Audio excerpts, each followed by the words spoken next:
Como les decíamos al principio, en este sábado tenemos un invitado, una personalidad de la política y la medicina. Él es el doctor Franklin de Jesús, médico cirujano, además de médico. Él es un dirigente político del PLD, el Partido de la Unión Dominicana, y quien en esta ocasión está aspirando a ser miembro del Comité Central de ese partido. Saben que ese partido está en Congreso, luego de las elecciones, los partidos, por lo común, o el sentido común te dice a ti que, bueno, que los partidos tienen que reunirse, revisar, saber qué pasó y toda esa cuestión. Nuestro distinguido invitado de hoy, el doctor Franklin de Jesús, pues aspira a ser miembro del Comité Central de ese partido. Franklin, buen día y bienvenido. Sí, gracias Nino por la gentileza. Me siento sumamente honrado de estar acá en tu programa y sobre todo muy a gusto con esa amada teleaudiencia que con certeza se da cita para verte. Gracias, Franklin. Franklin, mira, los partidos, como dije al principio, pasan por procesos difíciles, procesos electorales, van a elecciones, ganan o pierden. Le sube la votación y le baja. Todo va a depender de su ejecutoria y el tiempo.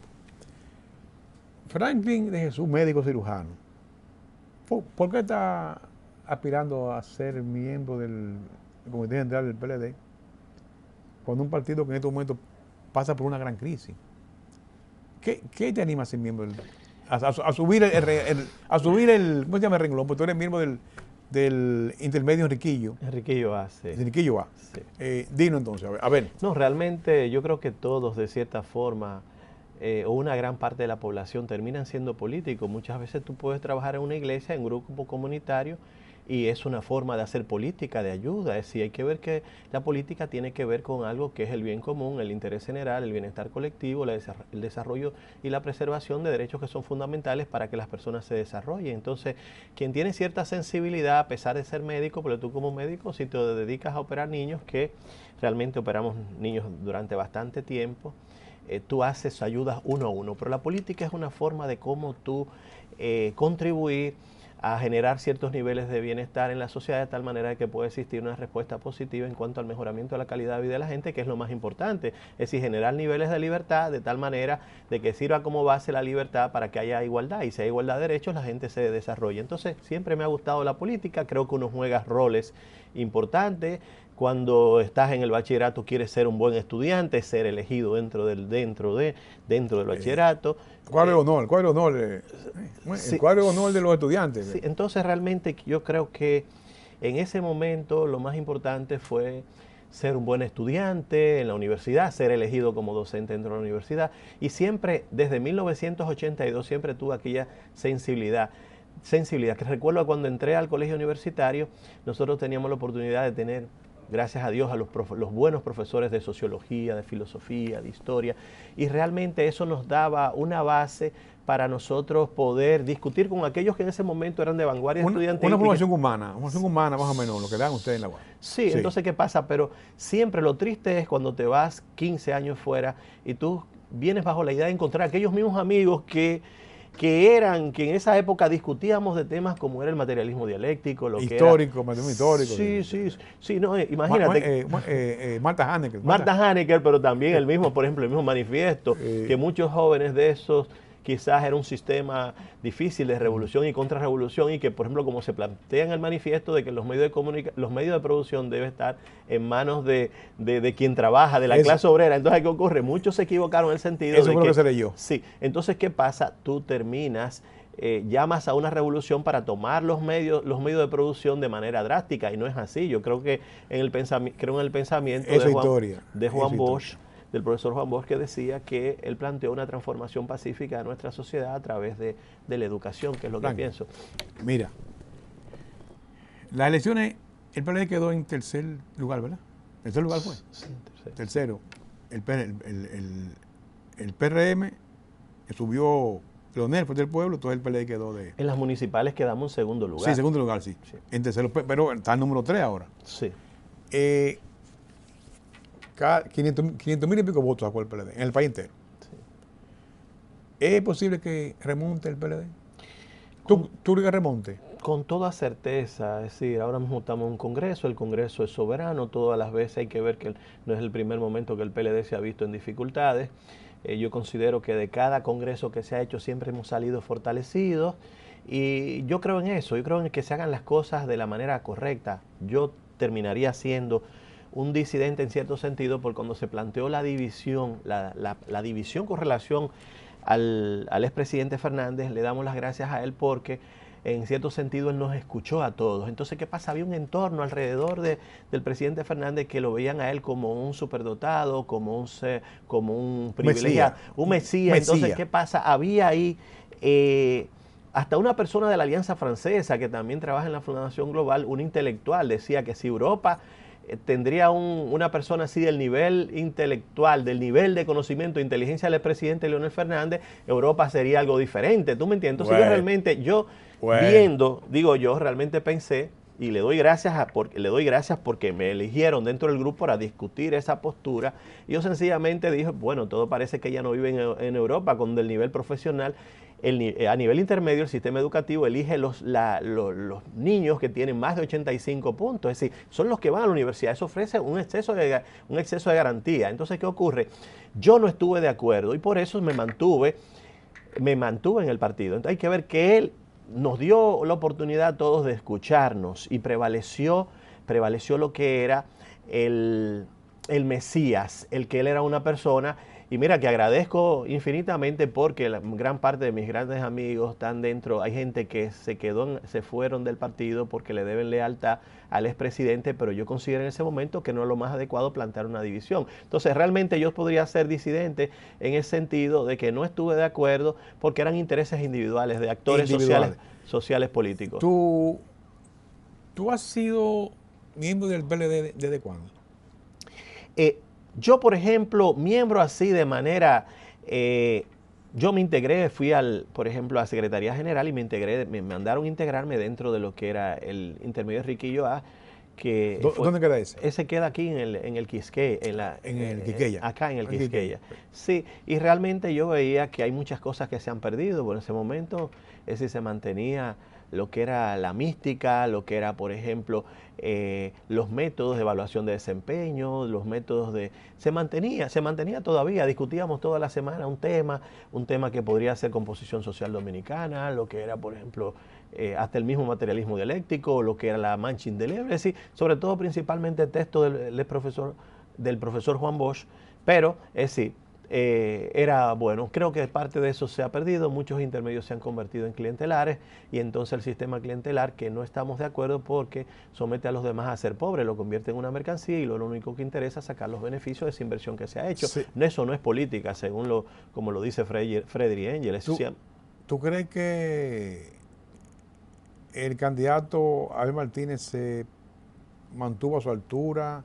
¿Fue un candidato débil? ¿Qué le faltó a él para subir un poco más? No, yo creo que el compañero Abel Martínez es un buen candidato. ¿Qué pasa? Las circunstancias no le favorecieron. ¿Cuáles circunstancias? Bueno, si tú no tienes un candidato que es apoyado por toda la estructura, por todo ese comité político, es muy difícil. Lo que dicen fue que lo dejaron solo. ¿Cierto o no? ¿Lo dejaron solo? Yo creo que tenía una parte importante del partido, pero hay una gran parte que no. Entonces, si un Se candidato... sentó, un buen sentó. Sí, si no, o sea, porque cada miembro del Consejo de Comité Político tiene una estructura que le ayudó a llegar a ese punto, ¿tú me entiendes? Nadie llega al comité político así por así. Entonces, ¿qué ocurre? A pesar de que no estamos de acuerdo en el mundo de hoy donde la política ha cambiado, donde hoy en día hay que hablar de segmentación, de microsegmentación, de que tú tienes que volver las cosas no desde el punto de vista de la ostentación del poder, sino desde la base.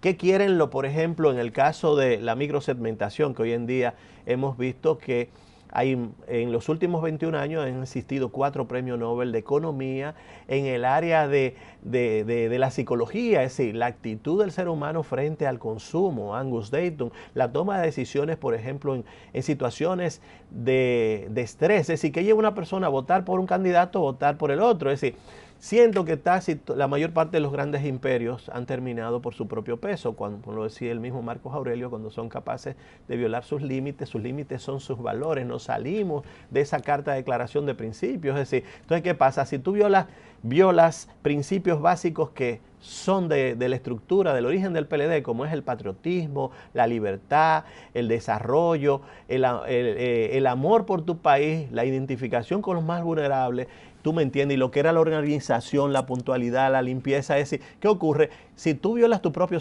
principio, como decía el mismo Marcos Aurelio, tú te colocas en el borde, en el límite y vas a fracasar. Te sigo el discurso. ¿Violó el PLD en el gobierno esos límites, esos principios? Con toda certeza tenemos que aceptar que hubo algunos que se salieron fuera de rumbo. Y hoy en día, si tú lo sigues manteniendo en base a lo que planteó Aristóteles, cuando Aristóteles planteó los criterios de persuasión, donde habla de la reputación moral, donde habla del conocimiento y donde habla de empatía, cómo tú disfrutas cuando eres capaz de crear las condiciones para que los demás se desarrollen. A un partido le es difícil, el caso del PLD, por ejemplo, que en medio de unas elecciones tenga procesos judiciales abiertos por corrupción. Es difícil llegarle a la población, convencer a la población de que vote por ese partido. ¿Influyó esa situación? Naturalmente que sí. Ahora que están ustedes en el proceso interno de un congreso, ¿tú crees que la población se anime a variar la visión que tiene el PLD en el sentido de que es un partido que como tú decías ahorita, que se apartó de esos principios? ¿Varía la idea de la población? Si este Congreso da como resultado lo que hay que hacer realmente, es decir, porque tú como partido no puedes prescindir de lo que es la experiencia acumulada del tiempo, pero a través del tiempo, tú buscas una salida. Todas esas personas que realmente se han sido vinculadas, tú tienes que colocarla a un lado, no pueden ser miembros de una estructura de dirección. ¿Por qué? Porque si la reputación moral es importante, nos juzgan a todos como que somos iguales y no puede ser. Entonces, si se hace lo correcto, con toda certeza que nos ganaremos el cariño, estamos creando un precedente de que somos capaces de hacer los cambios necesarios para que la población no vea de otra manera, no vea como lo que éramos gente, hasta que se muestre lo contrario. Un PLDista era una persona de conocimiento Franklin y de respeto. Dividió una vez entre corrupto y PLDista. Mira, antes de irnos a una pausa, te voy a dejar una pregunta en el aire. ¿Puede Danilo reconquistar esa confianza siendo el cabeza del PLD? Vamos a la pausa y cuando retornemos, nuestro distinguido invitado, el doctor Franklin de Jesús, nos va a responder esta pregunta. Quédense ahí, que esto sigue. Gracias, señores, por continuar con este espacio, Panorama Actual. Sábado de septiembre. Hoy el doctor Franklin de Jesús, médico, cirujano y también aspirante a ser miembro del Comité Central del PLD. Antes de irnos a la pausa, nosotros le quedamos una pregunta en el aire. Como decía Pantoja, Isabel Pantoja. Por si hay una pregunta en el aire, pues se quedó en el aire. Estimado invitado, mire, el PLD está con eso, ¿verdad? Una parte de la población tenía la expectativa, entre ellos yo, no voy a decir que no, de que el PLD se iba a renovar completamente. Pero Danilo dijo que no iba y después que va. O sea, sí, pero no, pero sí, pero no. O sea, donde digo Diego, pero va. La población ha dicho que, bueno, no, cierta gente ha dicho que hay como cierto requemor. Danilo candidato de nuevo como presidente del PLD. Quiere decir que no, un gobierno que tuvo grandes problemas éticos y morales, y de hecho hay cantidad de familiares de él están presos o en proceso de justicia por los asuntos de corrupción. ¿Sabía él o no? Bueno, si sabía o no sabía, pues es una pregunta que él va a tener que responder, antes o después. ¿Puede una persona como Danilo Medina, que fue presidente de la República en 2 ocasiones, que terminó con tantos problemas encima, conducir a un nuevo PLD? Diga una vez, le hablo, un nuevo PLD para que la gente se estimule a tener confianza en ese partido. ¿Eso es posible, doctor? Sí, yo creo primero que hay que reconocerle al expresidente Danilo Medina de que los grandes aportes que él hizo, por ejemplo, sobre todo la educación. Según recuerdo, por más de 30 años los niveles de educación promedio en nuestro país no pasaban de 2 años. Hay que ver con todos esos planes de, por ejemplo, de alfabetización, de que ella aprende contigo. Es decir, en cuanto al número de aulas, nadie ha construido más escuelas, más aulas. Del punto de vista absoluto, durante sus 8 años de gobierno se construyeron más de 28.000 escuelas. En términos absolutos, en términos relativos, podría ser el expresidente Balaguer, ¿de acuerdo? Entonces, pero de todas maneras, yo siento que la sociedad tiene que reconocerle todos esos grandes aportes. Ahora, el punto de vista de imagen, a mí particularmente, yo siento que cuando una botella de vino se rompe, tú intentar unir los cristales, el líquido y volver a que la botella sea igual es muy difícil. Creo que dentro del partido hay una población importante que cree que él es imprescindible y hay otros que piensan que debe existir una renovación. Yo creo que el hecho de persuadir depende de tu reputación moral, a pesar de que a Danilo Medina no se le puede señalar nada, digo yo así, del punto de vista directo, la justicia no lo ha hecho, pero creo que tiene que haber una renovación importante, de tal manera de que le demos un mensaje a la sociedad de que somos capaces de cambiar y asumir nuestras responsabilidades y hacer lo que tenemos que hacer por el bien de este país y de nuestra sociedad. Bueno, ese es su criterio, respetamos su criterio, aun cuando uno no llegue a compartirlo, pero su criterio, doctor. Para no meterle para lo hondo, porque este no es el objetivo de este programa. Díganos, ¿cómo se elige los miembros del Comité Central en el PLD? ¿Cómo que lo eligen? Bueno, ahora... ¿Eso es por votación, cómo se llama? ¿Directa, indirecta? ¿Cómo es eso? Sí.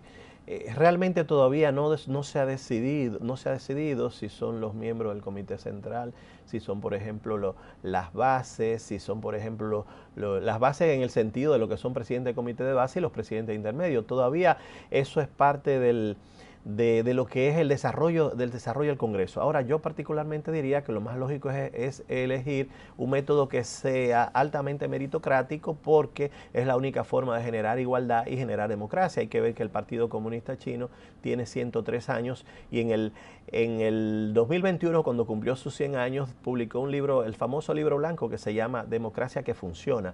Funciona porque es un sistema por ejemplo, de mancuerna de ocho partidos que se distribuyen lo que es la administración del Estado, y también, por ejemplo, que ocurre, engloba tres factores importantes básicos de la democracia. Uno es lo que es la elección directa, la democracia por elección directa, la democracia por conciliación y por evaluación de desempeño, y es lógico que ese partido se va a mantener a través del tiempo, sabiendo que es un partido de 96.700.000 militantes, miembros. Es un partido que siempre va a ser fuerte. Ahora, si nosotros seguimos pensando no en el conjunto, es decir, hay que respetar la diversidad que tenemos, es decir, la grandeza está ahí y nos mantenemos unificados sabiendo lo que más nos conviene en un momento en el cual la marca está cuestionada. Si no lo hacemos, lamentablemente nos vamos a convertir, igual que los otros, en corporaciones económicas cuyo único interés es mercantil, y por eso desde el punto de vista, es decir, nosotros consideramos que todos esos partidos que sacan menos de 1% no van en beneficio de lo que es la sociedad ni lo que es la población. Y lo más importante es siempre la gente. La gente es la que es capaz de producir bienes y servicios, generar riqueza, autonomía, desarrollo, capacidad de suplirse todas sus necesidades básicas y lo que es la autorrealización como individuo. Ahora, el hecho de que una persona se libere, Partido de la Liberación Dominicana, se constituye en un enemigo del gobierno, porque el gobierno actual termina siendo un gobierno que es un populista, y los gobiernos populistas aman tanto a los pobres que lo único que hacen es multiplicarlos. Vamos a multiplicarlos, hay que ver cuál ha sido la menor inversión pública en los últimos años. Tenemos un 83% de nuestra población en condiciones de vulnerabilidad financiera. Son los hogares, son las familias que no tienen recursos. Hay que ver, el 49% toman prestado para poder alimentarse. Entonces, ¿qué ocurre?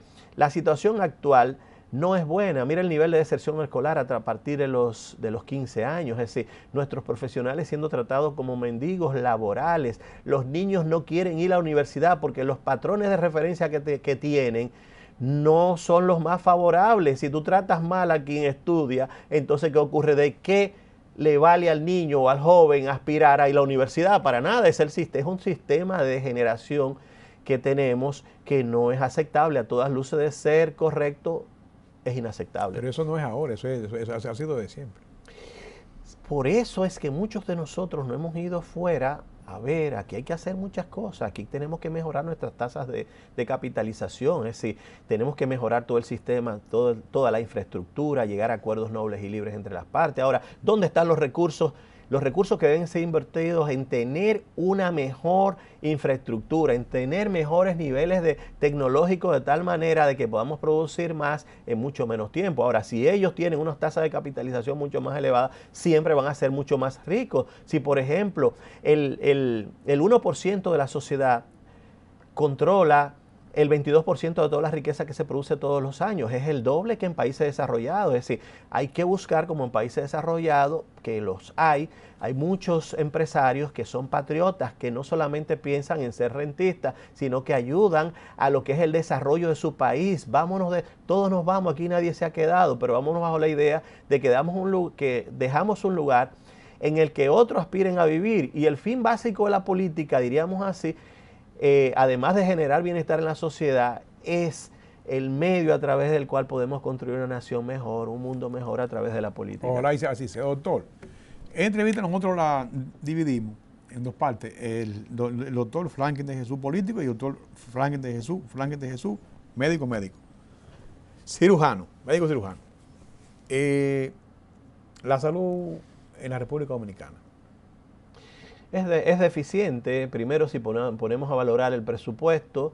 Es un 1%, ¿no? Sí, ahora bajó un 2%. Es decir, entonces, ¿qué ocurre? Un 2% equivale, si tenemos como base un Producto Bruto Interno de $113.000, a pesar de que 113.000 millones de dólares, y el presidente habló de 130.000. Es decir, ¿qué ocurre? Tomando como base 113.000 millones de dólares, ¿qué ocurre?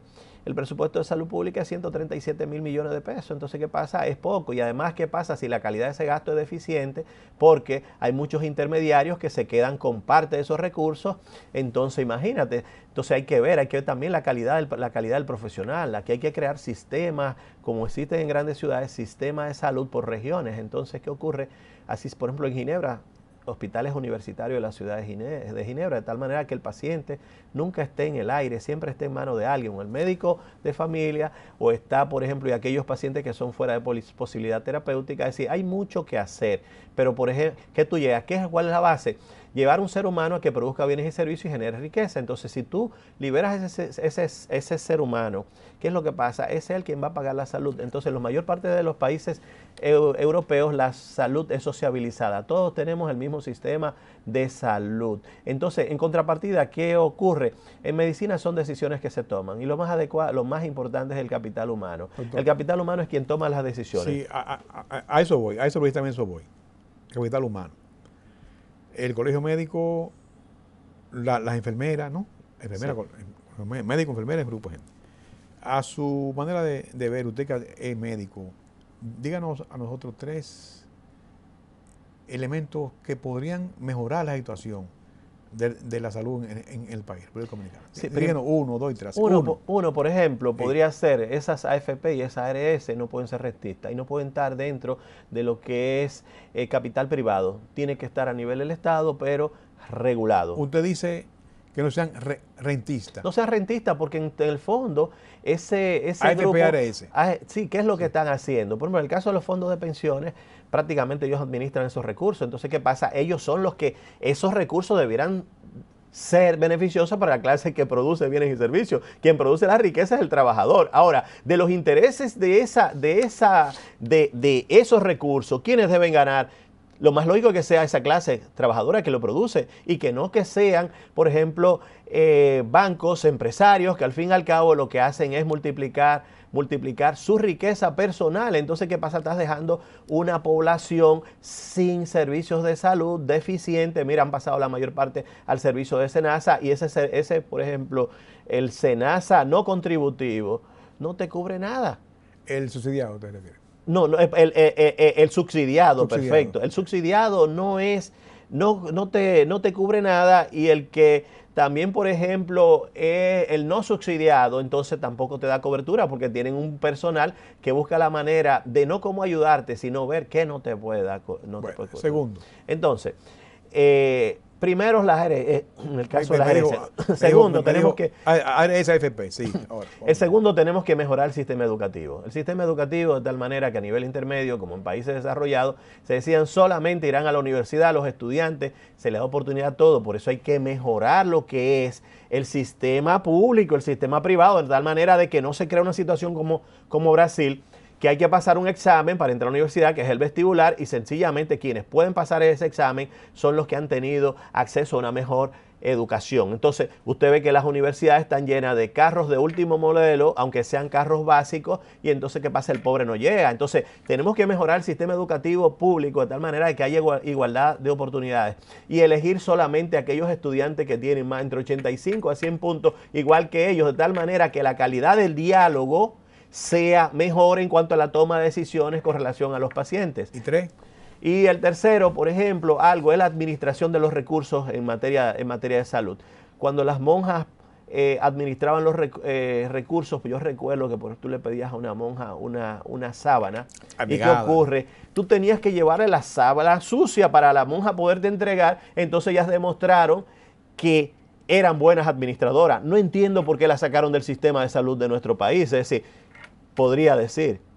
Hay un desorden ahora mismo. No diría, la mayor parte de los recursos se quedan en los intermediarios. Igualmente que la riqueza de nuestro país, la mayor parte que debió haber servido para mejorar nuestra infraestructura, para mejorar lo que se llama el desarrollo económico local de las comunidades, lo que es el desarrollo humano, lo que es, por ejemplo, tener un mejor sistema de justicia, que haya justicia, porque justicia aquí no existe. Aquí lo que hay, es decir, hablando de justicia, es decir, aquí se toman decisiones de manera parcial, es decir, se toma justicia con relación a un grupo, pero no con relación al resto. Es decir, aquí no existe igualdad de derechos. Tenemos que tener un aparato productivo más desarrollado. Entonces, estos recursos están en manos de particulares. Entonces, aquí hay que sentarse y llegar a acuerdos nobles entre las partes. Y esto solamente es posible cuando tú eres portador del conocimiento, porque el conocimiento es un instrumento de poder y nos ayuda a cambiar. Una sociedad que no se instruye termina siendo utilizada, convertida en activos, en mercancía, y luego entonces la bonanza de un grupo depende de esa granja de pobres que tenemos, que no cuestionan. Entonces, ¿dónde estaría la realidad? Es decir, la decisión estaría o en el que ostenta la supremacía la supremacía con relación a la administración de los recursos, que todos terminan siendo parte del mismo sistema, o en una clase, diría, en una clase que está incapacitada. Como decía Alexis de Tocqueville, aquel mandatario que dice, y déjenme decirle que han tomado la decisión correcta de elegirme, todo parece que saben lo que necesitan. Entonces, necesitan seguir siendo esclavos, seguir siendo explotado, como lo decía Gandhi. La peor forma de esclavitud es la pobreza. Entonces, ¿qué pasa? Aquí se están generando tantos problemas de feminicidio, por ejemplo, de inseguridad ciudadana, y la mayor parte es el factor económico, es lo que pienso. Señores, entrevista interesantísima, pero el tiempo es así, como siempre, el tiempo es el implacable. Y llegó el final. Doctor, agradecido de tu participación, buena participación suya en este espacio, Panorama Actual, y dejar abierta la puerta para, como usted entienda, que puede venir de nuevo a compartir con nosotros y con nuestra audiencia sus opiniones sobre el quehacer nacional y también de la ciencia médica. Si tiene algún mensaje final que me pueda dar. No, yo realmente me siento sumamente agradecido por la gentileza, la cortesía que ustedes han tenido de invitarme a este programa. Realmente un programa bastante interesante, y llamar a la militancia de nuestro partido de que exijamos de que se tomen las decisiones más correctas, de tal manera de que podamos ser opción de poder en el 2028. Es decir, si no hacemos las correcciones del lugar, hay mucha gente que tiene valor, hay que buscar alguna salida de proteger esa experiencia acumulada a través del tiempo, pero si no cambiamos los actores, es muy difícil obtener un resultado diferente, es lo que puedo decir.